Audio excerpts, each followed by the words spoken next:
Nining bukid nga among gipuy-an, sigpanglibak ang mga silingan.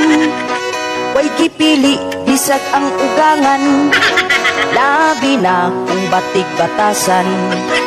Kung sila na gani mag-abot, mga baba magsigig bagut-but. Ipagawas ang ilang kalagot, anginon pang way labot. Maura gyud kini ang kalipay, mag-iyahay lang og libag kanay. Kung mabuking niya pangutan-on, wala na gyoy mo angkon. Ang akong silingan, gustong mag-congressman, kay naay balaod nga iyang ipatuman. Ang mga tabian, iyahang swelduhan, tag 100,000 ang ilang binuwan. Halak ka.